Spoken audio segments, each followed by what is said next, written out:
so now that you've finished taking care of Mr. Simpson, we're going to do our debrief. So I want to tell you up front that this is a safe learning environment, both for the simulation scenario and for the debrief. Everything is confidential that we discuss, and I ask you to keep it confidential from your peers so they have the same learning opportunities as you had with Mr. Simpson today. I also want to remind you of what we call the basic assumption that we are all intelligent human beings. We're all here to do the very best job we can, and our goal here, ultimate goal, is always patient safety. So let's go ahead and get started. I'll just revisit our simulation scenario objectives for you. Demonstrate proper nursing care and use of spinal precautions for a patient with suspected spinal cord injury. Recognize and appropriately manage a patient with neurogenic shock. Use therapeutic communication with a patient experiencing a suspected spinal cord injury. Any questions about our objectives? Okay. So let's go ahead and we'll start with you having a chance to just give me your initial reactions, feelings about the scenario you just participated in. I was kind of, I felt kind of nervous about this particular simulation because I really didn't know what to expect. I didn't know if this guy was going to be, at such a young age, was he going to be like paralyzed for the rest of his life, and how do we talk to somebody like that? How do we approach someone like that? What do we tell someone like that? So I was a little nervous going into this one. I didn't know how he would react. And remind me, he was a recent college graduate? Yeah. Okay. Yeah, he was tubing with his friends and had fell and hit some rocks, and I believe he was a bit unconscious because he couldn't remember really until he came into the ED. Okay. And you started giving me some facts about the case. Let's continue and discuss that for just a moment. So how did you know when he came in that there could be a problem with his spinal cord? He was screaming and yelling that he couldn't feel his legs, and then he was on the backboard, incontinent of urine, had some scarring and decreased sensation in his lower extremities, and so that kind of was a red flag in terms of suspected spinal cord injury. Okay. Yeah, plus he also had a C-collar on, right. And blood was everywhere. He was dirty, and like Ashton said, he had abrasions. He was scared. He kept saying he can't feel anything. He can't feel his legs. He can't feel this. Where was his mom? Right. Yeah, it was nervous. I mean, it was very scary. Okay, so did his nervousness contribute to your nervousness, do you think? I think for me it did, because I'm trying to calm him.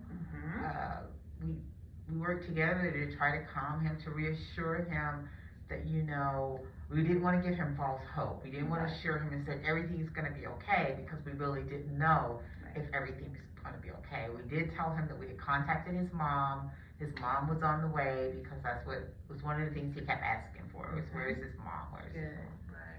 Good use of therapeutic communication. Good. So let's move on into analysis and look at a few things a little deeper. I noticed a couple of things about medication administration during the scenario that I'd like for us to revisit. So the first thing, let's talk about when you called the doctor and used an S-bar, and you did a very good job with that. You felt like he needed some medications for what? Do you remember what you asked, why you were asking for medications for him with the second phone call? He was already on fluids. For the second phone call, his vitals and everything, there was a change. He was bradycardic, he was hypotensive, his skin started feeling like really warm, flush kind of skin. So we knew there was a change in his status from the prior assessment. So we knew that we needed to contact the provider to get additional orders.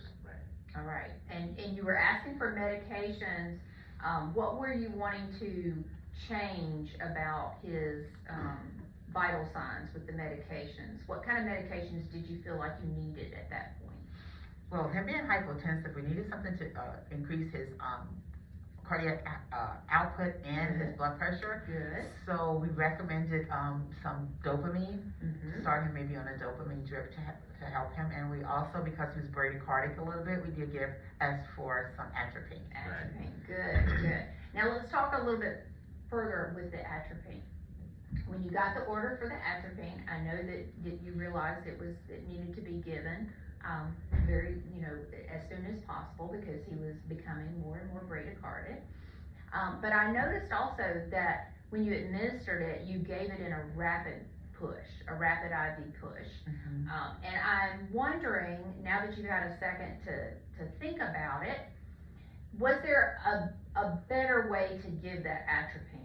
Tell me what you know about atropine and how it should be administered now that we can sit down and think about it and we're not right in front of the patient ready to give it.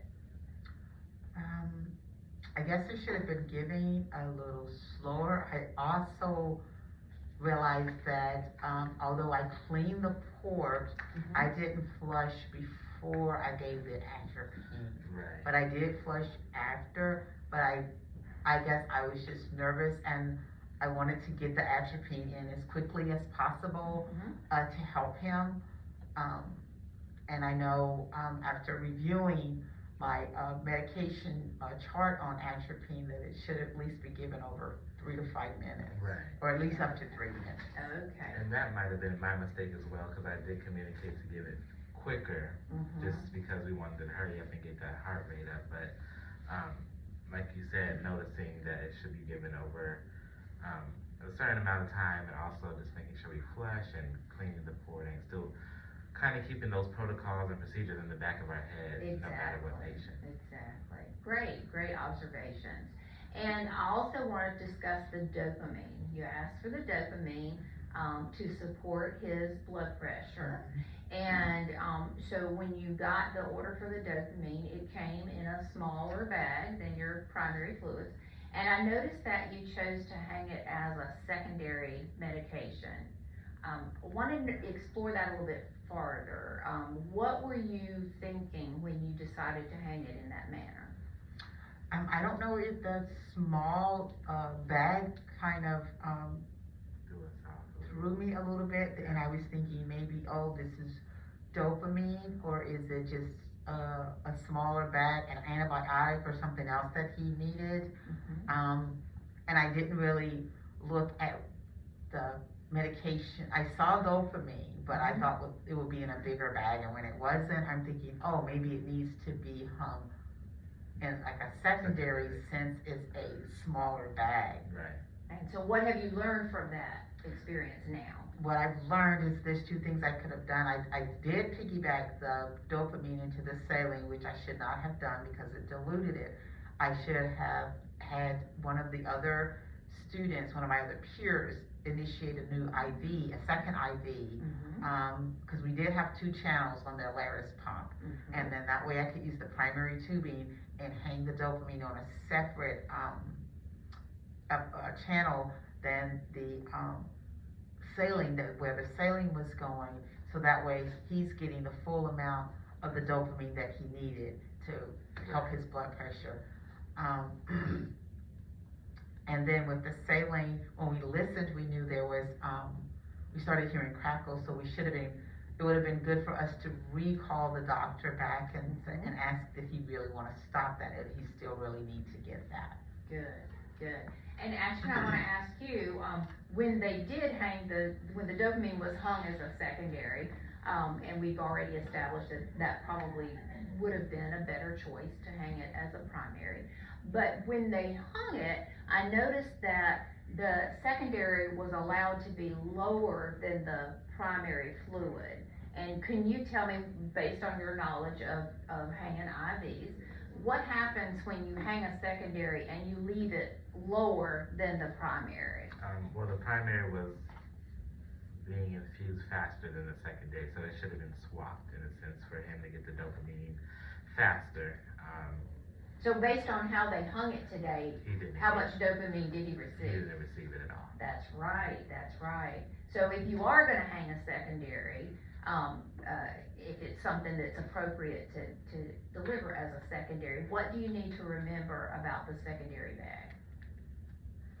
That the secondary bag always needs to, if the secondary is to run, it always needs to be hung higher than the primary. And you need to make sure that you programmed it and it's saying secondary. Another thing that I noticed with the Alaris on the channel, that's a second medication check for us, that it will let you know what's running. Exactly. So, yes, that's one of the things that we learned from Great this. reflection, great reflection. Anything else about the medication administration that you would like to discuss? I think we got I think we got the rate correct, didn't we? I Right, think the yeah, rate the correct. rate was correct. The rate was Okay, correct with good. that, yes. Good job. That tells me that you reviewed your dosage calculation in your Yes. pre-work Right. before you got to simulations today. Good, good. Okay, well, let's, move on into any other items from the scenario that you'd like to discuss. Anything else you'd like to take a deeper dive on? I think we did well with the Glasgow coma. Mm-hmm. I know, before the debriefing, they did, before the scenario, the information that we got, we had to end up putting a Foley catheter in here. Mm-hmm. So, and they spoke about something called autonomic dysreflexia. So, would his catheter, if something happens to his catheter, would that have, or if he had,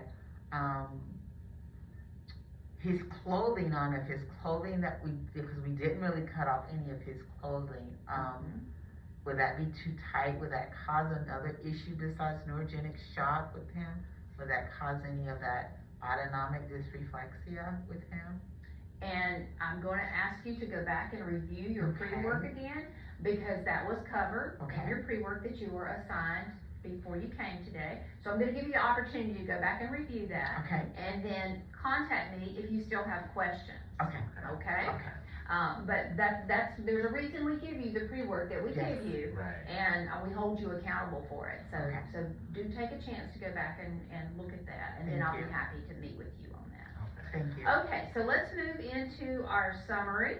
I want you to each identify a takeaway from our scenario and discussion today that you will use in your clinical practice moving forward if you encounter a patient such as today's patient. I would definitely say reassessing the patient and being mindful and remembering to reassess. I think we kind of got caught up in, so we did reassess, but not maybe as frequently as we should. And so reassessing frequently, and with this scenario, we assessed his lungs, and so we heard the crackles, which could have been an indication of fluid overload. So keeping that in mind when it comes to a patient with suspected spinal cord injury, and just taking that forward so we can keep that open line of communication with the provider and amongst ourselves. Great. And Bobby? Yes, I think I took away just pretty much like what Ashton said with the neuro assessment, knowing now how to do the Glasgow coma. I did go back and relook over neurogenic shock, so I know how to assess a patient with neurogenic shock. I also know that instead of, like he said, we should be doing the neuro checks frequently. I think it was like every 15 minutes, so when we should be doing that.